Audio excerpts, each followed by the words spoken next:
Conçu pour stimuler le commerce intra-africain de 52,3% d'ici 2025, augmenter les revenus de l'Afrique jusqu'à 450 milliards de dollars d'ici 2035 et sortir 30 millions d'Africains de l'extrême pauvreté, la zone de libre-échange continentale africaine ne saurait être une réalité tant que l'Afrique s'enracine dans la mauvaise gouvernance foncière. Pour optimiser les avantages de la ZLECAf sur le continent, la 5e conférence sur les politiques foncières s'est tenue du 21 au 24 novembre au siège de l'Union africaine à Addis Abeba sous le thème « Promouvoir une gouvernance foncière durable en Afrique pour accélérer la mise en œuvre de l'accord sur la zone de libre-échange continentale africaine ». Universitaires, chercheurs, acteurs de la société civile et autres se sont à cette occasion penchés sur les problèmes qui minent la gouvernance foncière dans les pays africains et qui pourraient entraver la réussite de la ZLECAf. Conférenciers, autorités traditionnelles et autres croisent dans cet élément de Regional News TV leur regard sur le lien entre la gouvernance foncière et la zone de libre-échange continentale africaine. Entre la ZLECA et la politique foncière, c'est justement parce que la terre, ça a été déjà dit, la terre est le fondement de notre développement, c'est le cœur du développement au niveau de l'Afrique. Et donc, s'il n'y a pas vraiment cette gouvernance assez saine au niveau du foncier, ça perturbe tout le système. Et donc, aujourd'hui, c'est la terre qui favorise vraiment les interactions. Et toutes les crises que nous voyons, quand on parle de Boko Haram, au niveau de la violence, au niveau du Mali et du Burkina, c'est une question foncière. Et donc, comment asseoir cette équité pour réduire les inégalités et anticiper sur les crises qui sont liées vraiment à cette propension des populations à vouloir vraiment se défaire vraiment de leur vulnérabilité. Et donc, la politique ici, c'est de faire en sorte qu'il y ait cette équité et que tout le monde puisse vraiment s'intégrer facilement et s'épanouir correctement. Il y a vraiment un lien, c'est ce débat qui se menait déjà dans la salle, il y a un lien avec la question foncière, puisque qui parle de libre-échange économique, parle aussi de développement d'infrastructures. Et tout le monde sait que les infrastructures se font sur la terre. On a besoin de mieux gérer les questions foncières pour pouvoir mettre en œuvre toute politique économique. Donc, et aussi, vous voyez, malheureusement en Afrique, le commerce entre les pays africains ne représente que 3% du commerce. Et l'Afrique est beaucoup plus portée sur le commerce avec les autres continents qu'entre pays africains. Donc c'est une question aussi qu'on a voulu aborder dans un contexte où tous les pays africains sont dans des réformes foncières. Les participants à la conférence sont aussi revenus sur la nécessité pour les couches vulnérables que sont les femmes, les migrants et les jeunes d'accéder à la terre afin d'avoir des ressources nécessaires relatives à leur épanouissement avant de déplorer les conflits fonciers. La question d'intégration aujourd'hui nécessite quand même qu'il y ait une interaction entre les différents phénomènes de développement et principalement sur la question foncière qui guide un peu la possibilité à chaque individu de pouvoir vraiment avoir les ressources nécessaires pour pouvoir vraiment s'épanouir et s'intégrer à la société. Et donc quand on parle d'intégration, ça veut dire quelque part qu'il faut donner les moyens et donc les personnes quand même qui sont assez vulnérables doivent aussi aujourd'hui avoir accès. Je parle de la jeunesse, je parle des femmes et je parle aussi des migrants et qui principalement n'arrivent pas vraiment à avoir accès aux ressources. Et donc avoir une meilleure intégration pour ces gens. Et quand on prend le cas de Burkina, qui est véritablement intégré à la Côte d'Ivoire à partir des ressources foncières et que nous connaissons à partir de l'activité agricole qui est l'agriculture, aujourd'hui avec la saturation foncière qui les oblige aujourd'hui à ne pas pouvoir vraiment s'épanouir comme se doit, ils sont en train de se reconvertir et quand on parle de leur paillage, c'est les Burkinabés encore qui sont là et là ils arrivent quand même encore à s'intégrer à nouveau et donc ils sont en train d'avoir une mutation de pouvoir construire l'intégration. Là-dessus, il y a plusieurs couches vulnérables. Nous sommes en société africaine et dans notre société, c'est la coutume quand même qui prédomine et la coutume ne privilégie pas les femmes. La coutume ne privilégie pas la jeunesse. La coutume ne privilégie pas les migrants. Et donc, voici les trois couches principales qui sont les plus vulnérables au niveau de la gouvernance. Dans toute politique foncière, il faut maîtriser la question des conflits fonciers. Les conflits fonciers, vous savez, c'est tout ce qui est différent qui naît de l'exploitation de la terre. On a des conflits fonciers entre membres de la même famille, on a des conflits fonciers entre l'administration et les populations, on a des conflits fonciers entre agriculteurs et éleveurs, on a des conflits fonciers entre autochtones et migrants. Donc, tant que la question de on ne maîtrise pas la question des conflits fonciers, ça risque de nuire à toute politique agricole, à toute politique, disons, agro-silvo-pastorale, halieutique et faunique. Et de façon globale même à l'économie, puisque les conflits fonciers aussi peuvent empêcher d'implanter des zones industrielles. Donc ça peut être un problème à l'industrialisation d'un pays. Donc la question des conflits fonciers peut justement empêcher un pays de se mettre sur la route normale du développement. Les conflits institutionnels, c'est des conflits qui existent entre différentes institutions. Je prends un exemple. Dans les pays africains, on voit qu'il y a beaucoup de départements ministériels qui se bagarrent la gestion du foncier. Vous allez voir que les ministères en charge de l'économie et des finances, les ministères en charge de l'agriculture, les ministères en charge de l'administration du territoire, les ministères en charge de la justice. Et donc, chacun estime qu'il a une part à jouer dans la gestion foncière. Et souvent même, on se dispute le rôle principal. Et ça se traduit par le blocage sur le terrain. Puisqu'en fait, chacun a un rôle. Tous les documents qui transitent d'un ministère à un autre peuvent être bloqués à cause des conflits institutionnels.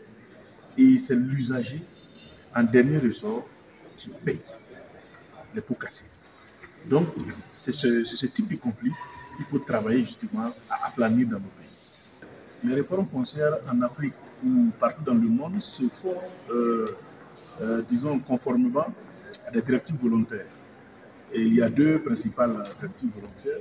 Il y a les directives, comment on appelle ça, les 4 lignes directrices des politiques foncières en Afrique de 2009, d'ailleurs de l'UEMOA, et de l'Union africaine, pardon.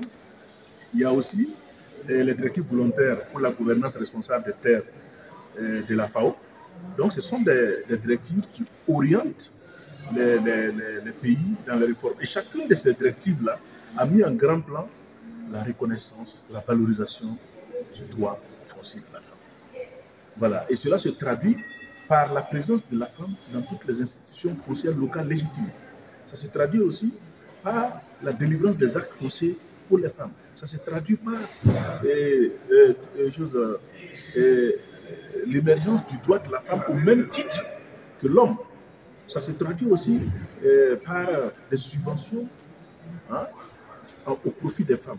Ça se traduit par des actes spéciaux en faveur des femmes. Je prends par exemple, dans l'exemple du Burkina que je connais, il y a eu en milieu rural, la femme n'avait pas l'état civil. Beaucoup de femmes n'avaient pas leur acte de naissance, tout ça. Alors que c'est très important. Donc l'État a fait une opération spéciale pour délivrer les actes fonciers, les actes de naissance pour les femmes. Et ensuite, l'État a subventionné la délivrance des actes fonciers pour les femmes. Et l'État aussi a pris un texte pour fixer à 30% minimum tous les aménagements fonciers qui sont faits au Burkina. La femme doit être attributaire de minimum 30% des terrains. Ce qui se passe, c'est que là où les documents de planification et d'affectation des terres existent, ils ne sont pas appliqués. Ou ils ont été élaborés en n'impliquant pas tous les acteurs. Et donc, ce n'est pas opposable, les gens ne s'y reconnaissent pas. Et cela fait que les enjeux se croisent et on se retrouve à convoiter les mêmes espaces au même moment. Alors qu'avec une planification, on peut bien coexister sur le même espace à des périodes différentes, puisque la saison de l'éleveur n'est pas forcément la saison de l'agriculteur.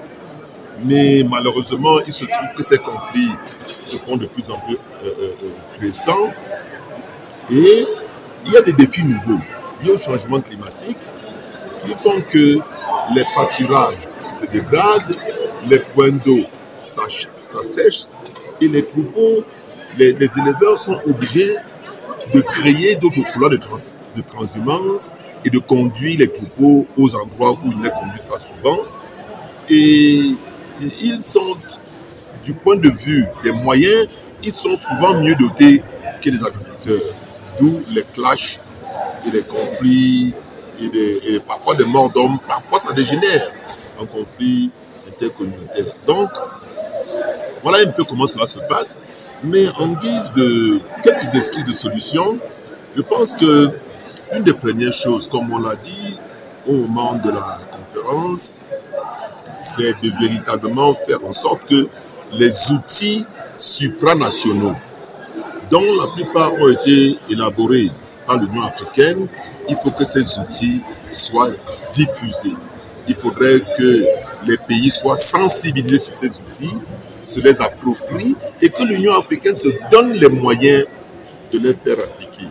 Sinon, chaque pays va appliquer sa législation et la législation du pays A peut être en contradiction avec la législation du pays B.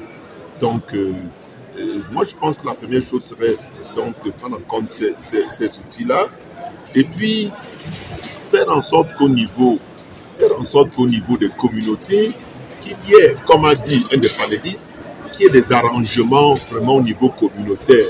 Parce qu'on ne peut pas aussi venir appliquer ces outils très stratégiques, les imposer aux exploitants, les imposer aux acteurs sans qu'ils aient été sensibilisés à l'avance. Qu'il n'y a pas de développement si nous n'avons pas fait part, nous n'avons pas été partie intégrante de ces solutions. Et nous sommes tous des acteurs, chacun dans son domaine respectif. Les problèmes, vous avez demandé, que nous retrouvons dans nos communautés ou alors dans nos pays, je crois que ces problèmes sont partout, en Afrique comme dans le monde. Nous avons par exemple ces litiges qui naissent à partir du fait qu'il y a des accaparements. Nous avons des litiges qui naissent parce qu'il y a une forte pression géographique qui part des zones urbaines aux zones rurales. Et ceci enclave dans le domaine foncier, tant dans l'agriculture que dans les autres secteurs. Et les collectivités sont menacées parce que parfois il y a des projets qui se mettent en place, mais ces collectivités, depuis le temps colonial, sont là. Pour eux, c'est leur tout ce qu'ils ont. Ils vivent là-bas. Ils mangent à partir de cette terre-là. C'est là où ils ont l'abri, c'est là où ils ont tout. Maintenant, quand le développement arrive, les mégapoles qui croissent tous les jours mettent un peu plus de pression et s'accaparent des terres pour faire reculer les communautés.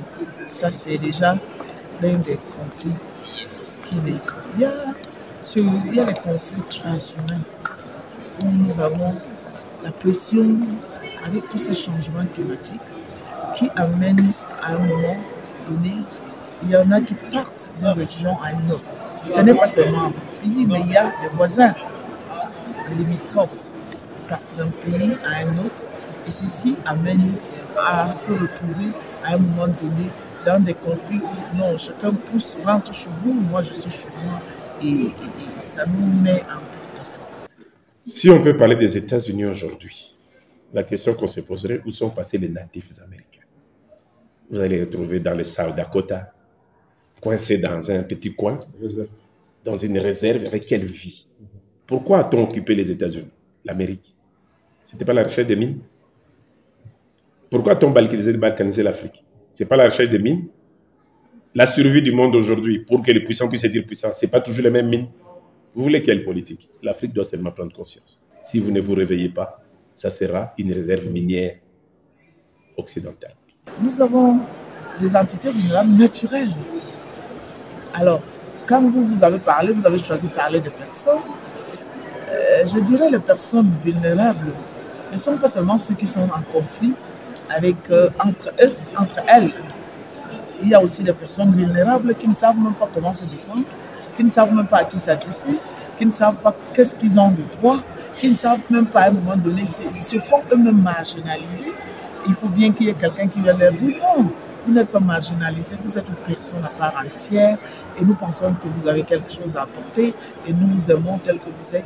Voilà ce que nous pensons pour vous, voilà comment nous pensons que tout ce que vous avez comme souci, comme tard, orientez-vous vers tel secteur ou tel secteur pour trouver la solution ou alors les pistes de solution à vos problèmes.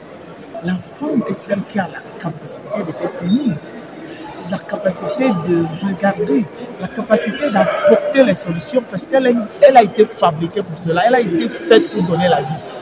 Pour donner la vie et se tenir avec détermination. Donc pour moi, la femme n'est pas vulnérable. La femme devrait juste reprendre sa position initiale, pourquoi elle est femme, pourquoi elle a été appelée femme, pourquoi est-ce qu'elle a été établie dans cette mission d'être femme.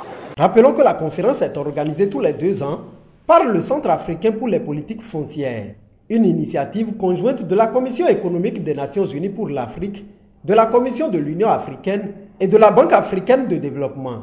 La 5e édition a reçu le soutien de l'Organisation internationale du droit du développement.